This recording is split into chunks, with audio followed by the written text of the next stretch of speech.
All right. Um,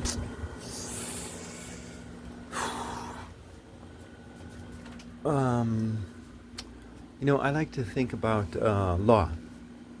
I do. I like to think about legal stuff, but like I'm more into the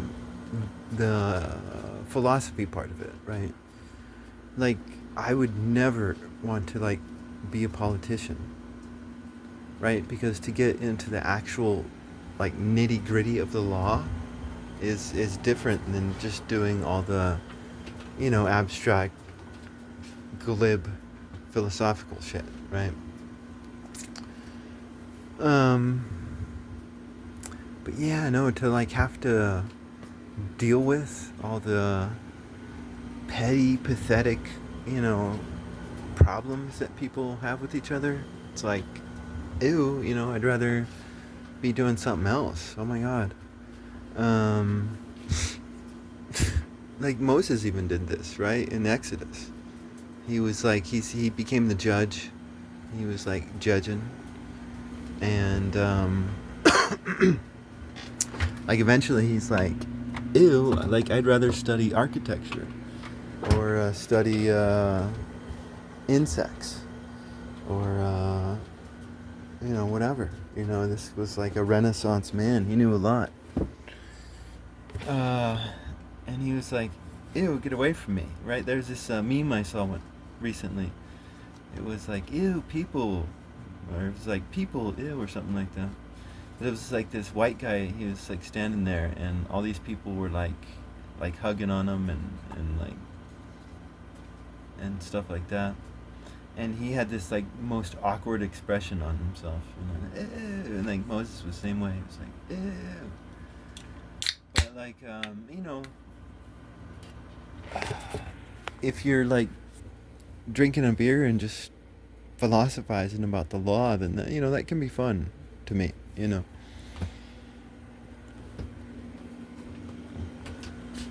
Ah.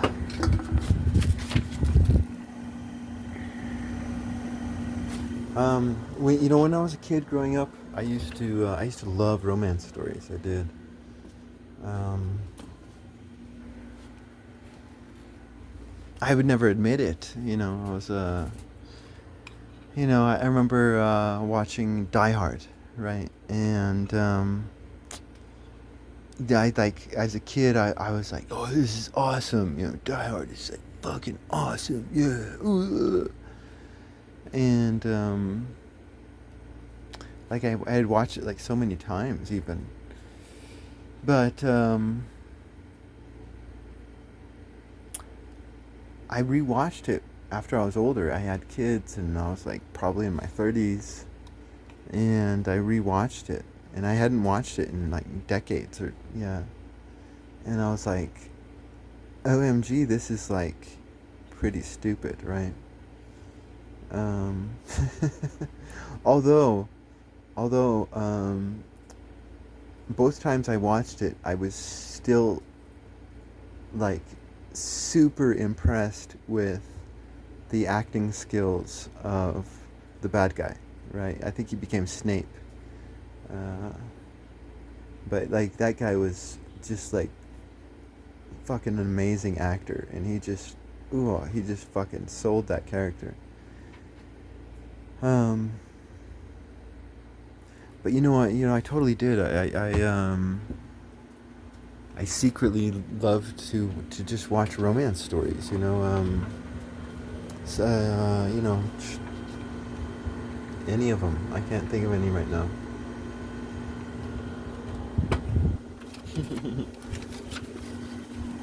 Ah, man. So,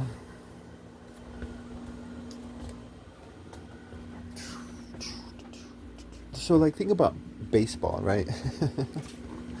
Baseball, right? You have a guy. He's standing. He's standing on the plate, and he has a ball in his hand, and he throws the ball to the catcher. Some guy's in between, and he's trying to hit that ball, right? Now let's say he hits the ball. Right, he hits it, and let's say it goes over the fence. Right. So he hits the ball, and the ball goes over the fence. And but here's the important part. If the ball goes over the fence on one side of a magical line, then it's a home run, right? But if it's on the other side of the magical line, then it's a foul, right? I mean, games are make-believe that you don't score 1 point if you kick a ball in the net. Like, that's all make-believe.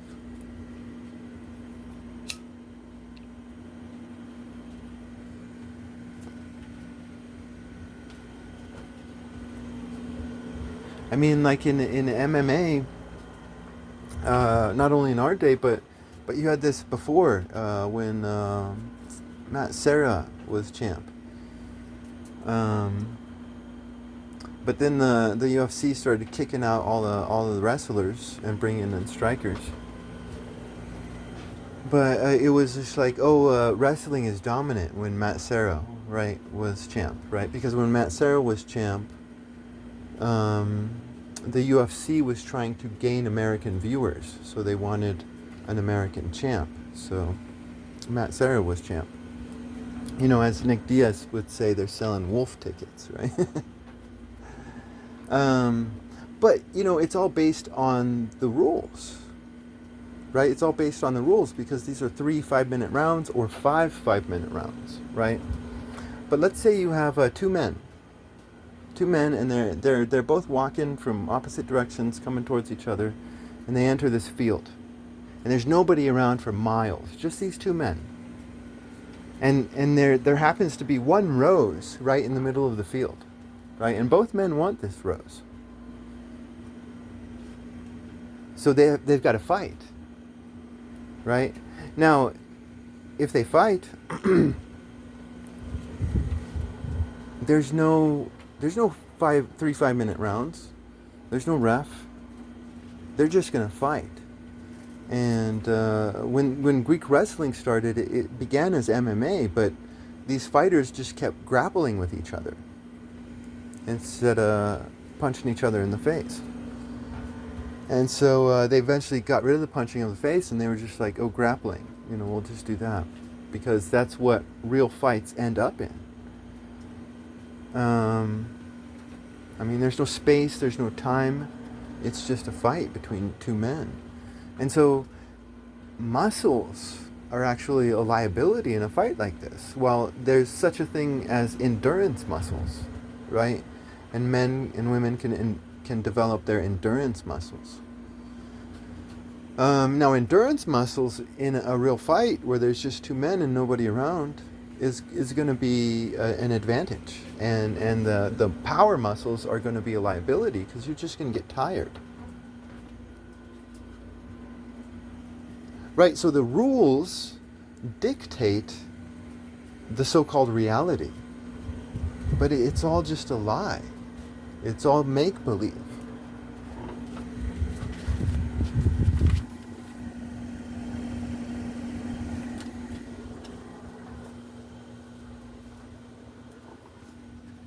Now, this term King of Kings, that is a legal term.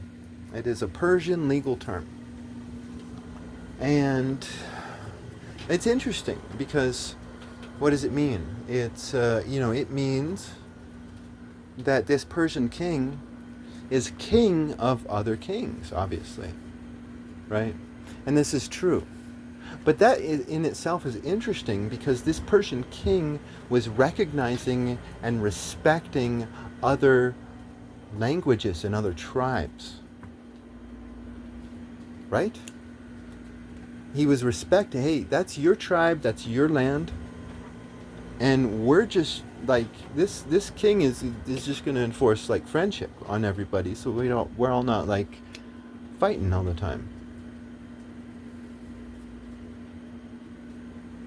But there's this respect for the other tribe's land and language within this Persian system. He's the king of kings.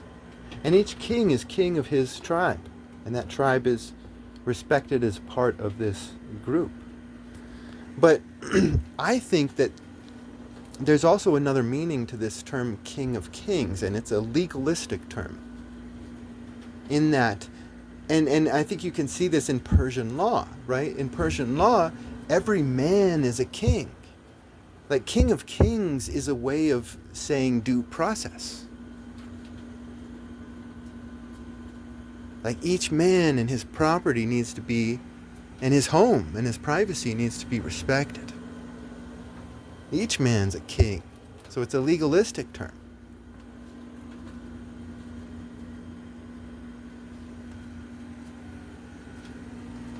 I could be wrong, if anybody out there is a expert in Persian law, then please tell us. Because I'm just a drunk idiot. But, my family and I, we went to the movies one time. And we saw Beauty and the Beast, right? And, fuck is my beer? There it is. Okay.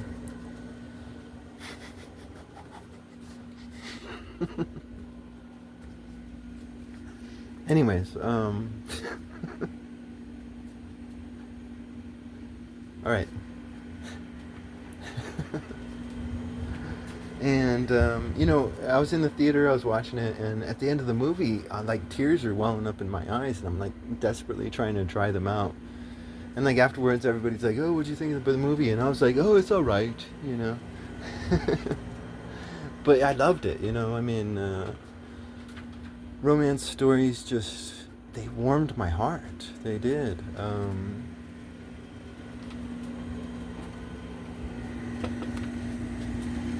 But I'm the guy who likes to die hard, so I didn't want to admit it.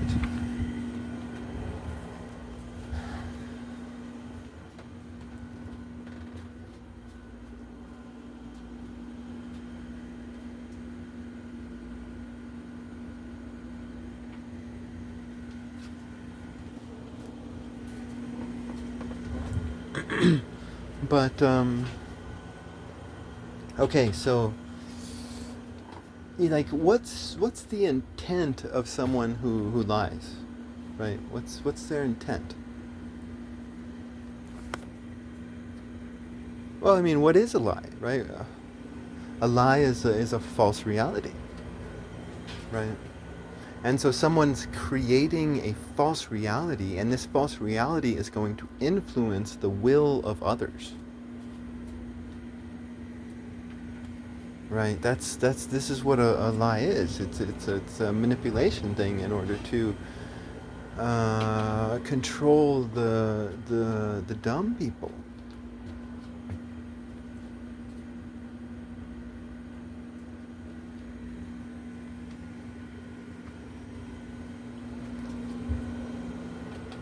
And I mean, you have to ask yourself, I mean, why are there people out there who will just be attack dogs? They'll hear a lie, and then they'll just Obviously, there's a lot of these folk who are exercising the malice within their heart, but I don't think all of them are. Some of them are just stupid idiots being manipulated. I was in a laundromat one time. I was homeless, right? Washing my stuff, and there was this girl there. She had a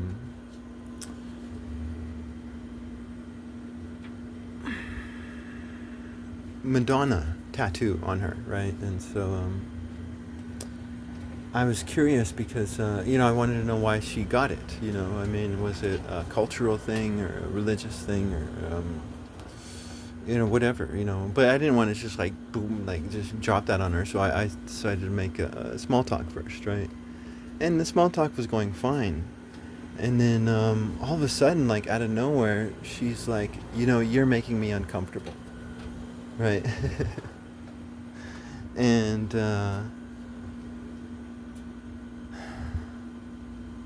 I'm like immediately, I'm like, oh, I'm sorry, and I just walk away and I fucking ignore her, right?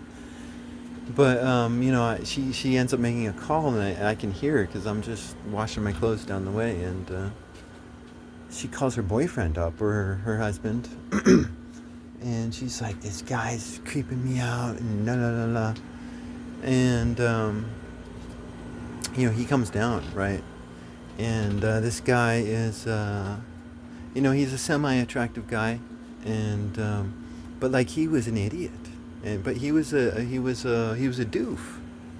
He was doof, right? Because he comes in and she points me out, and I'm just like minding my own business, right? So she's obviously like pointing to me, and I eventually walk up to him, and I think I shake his hand or something, but I'm just like, my eyes are open and I'm smiling, and I'm just like, oh hey, how are you? Um, and like he didn't know what to do because like he didn't see a threat in me, right? And I was just sitting there like amazed. I'm like, oh my god, this woman is gonna get this guy killed one day.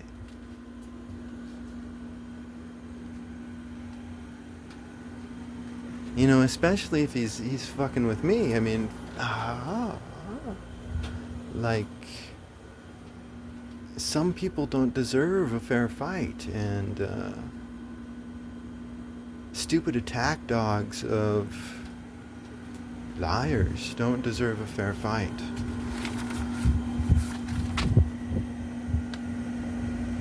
But anyways, no, I mean, there's this crazy reality to a lie. I mean, what is reality, right? It's like, yeah,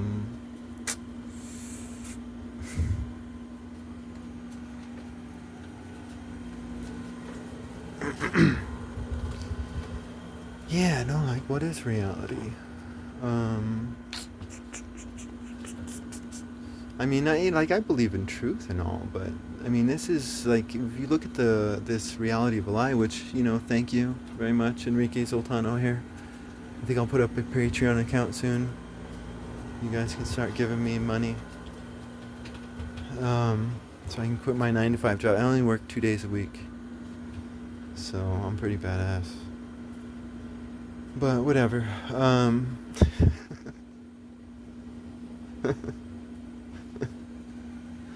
All right. No, actually, I work 7 days a week. That's the truth.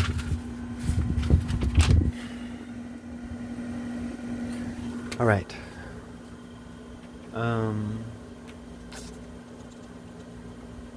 Yeah. No, I mean, just how this whole process can happen. Just this. It's like, I mean, it kind of turns the world into a magical place. And here, I think that is what um, Moses was writing in Genesis, right?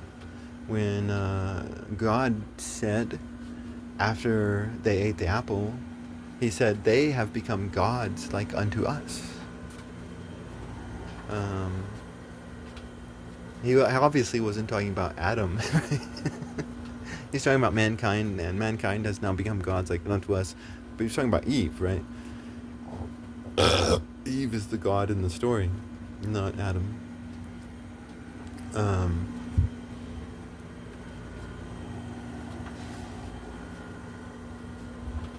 He's just the doof. He's gonna drudgery and toil and like be proud of it. And sometimes you should be proud of your drudgery and toil, but I mean, man, it's all about like shit. Like, what is reality, man? I mean, but anyways, so like, we live in a world where you can go to a mechanic, and that mechanic can just like cheat your ass and steal from you, and he'll look at you in the face and he'll smile at you. Go to, like, I have not yet found a weed store.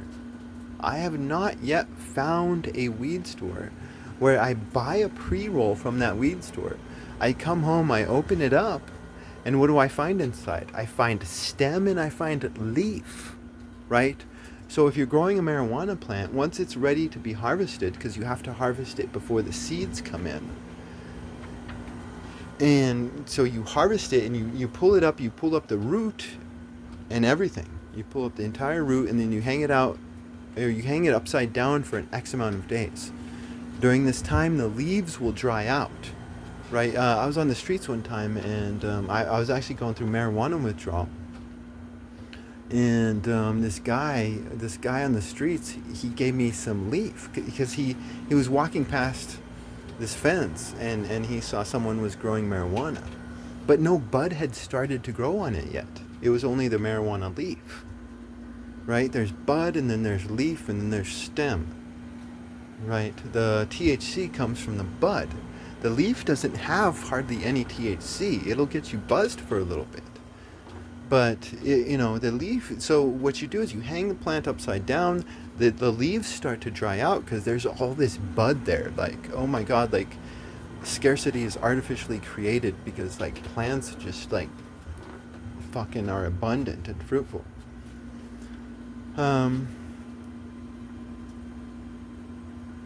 But anyways, what you do is you, after an X amount of time, you pull all the leaves off, right? Because the leaves don't have any THC in them.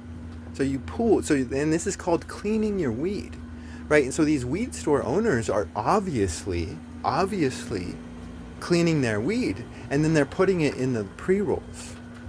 And maybe there will be a little bit of bud in these pre-rolls. Sometimes, like, I don't find any, I just find leaves and stems. But, like, how many people out there, like, if they meet the weed store owner, they're going to go status to their friends, like, oh yeah, that guy's cool, I know that guy. Like, we talked one time and we smiled and laughed. That guy's cool. But this guy's, he's cheating you. He's putting on this face of friendship, but not acting as a friend. I mean, they say that the Western civilization is founded on the Greek world. But the Persian king, what he said about the Greek world is that you can go into the marketplace of the Greek world and a man can smile in your face, call you friend, and then steal from you.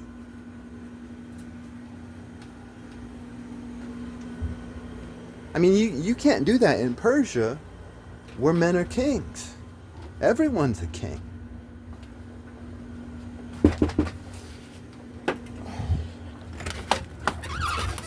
Oh shit, man. I'm in the middle of making a video. I'll get back with you in like 10 minutes or so. All right.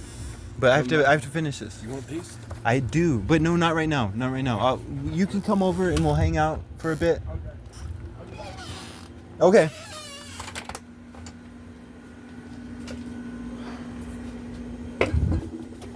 Hell yeah, I'm gonna get pizza. Alright, the Greek world sucks. Okay? The Greek world sucks ass. Fuck the Greek world. And fuck, I mean, it's sucky. Clean your fucking weed and don't cheat people, you fucking pieces of shit. Clean your fucking weed. And don't put it in your fucking pre-rolls. Now, the stems have, I think, a lot of CBD in them. And, I think a lot of CBD will inhibit the THC, but I'm not sure about that. You should ask a biochemist that question. Eventually, one point in time, I started to hate romance stories. I did. I mean, fuck romance stories, man. They just lead to sadness and pain.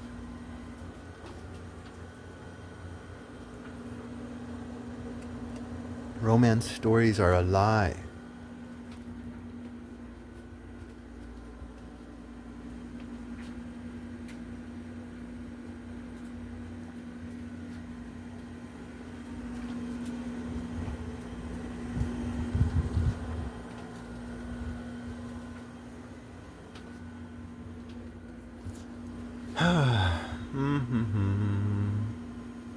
You know, I think that's good. I think that's it.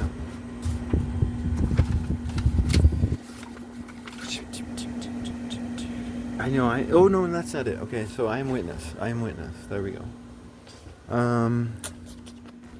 Okay, so like, I mean, this is my reality. My reality is that I was homeless for a few years and I was writing stories. You know, how is it? I've never done fentanyl. I've never done meth.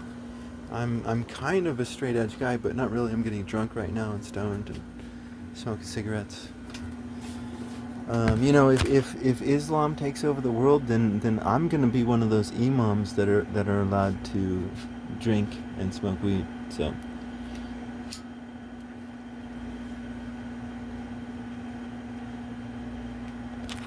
you know, I'm just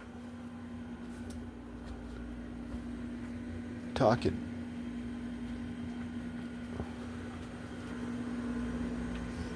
But I mean, now my reality is, you know, like I'm living in an RV.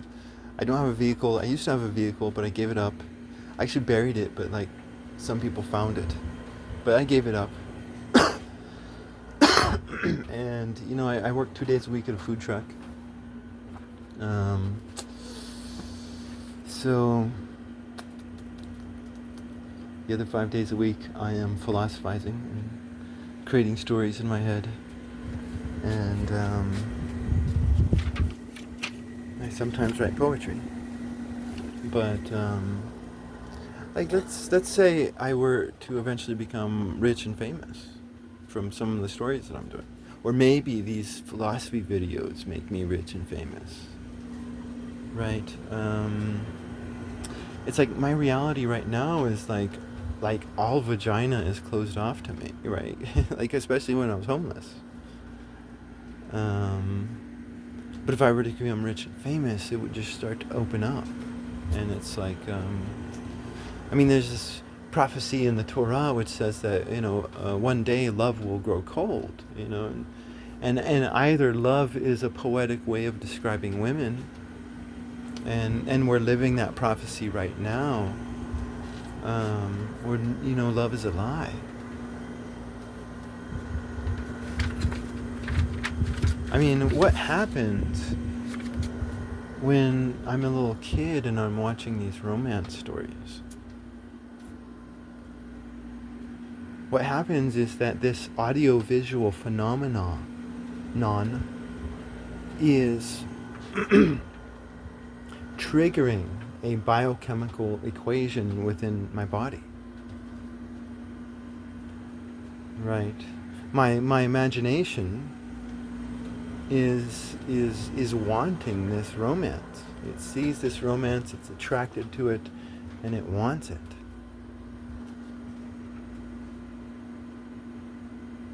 And it's through that attraction that it draws out that biochemical equation. And that's all love is a biochemical equation.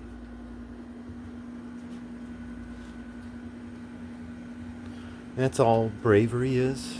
I'm gonna be brave. I'm a brave man. I got muscles. I mean, that's a biochemical equation right there.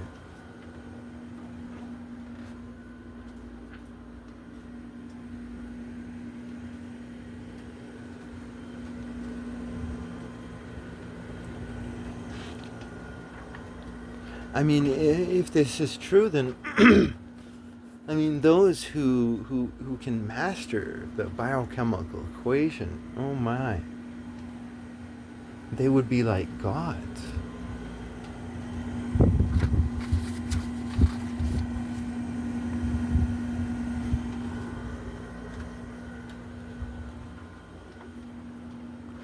But if this is true, then intimacy is nothing but a biochemical equation without meaning. Just ones and zeros in our body. Something we can create or prevent from happening.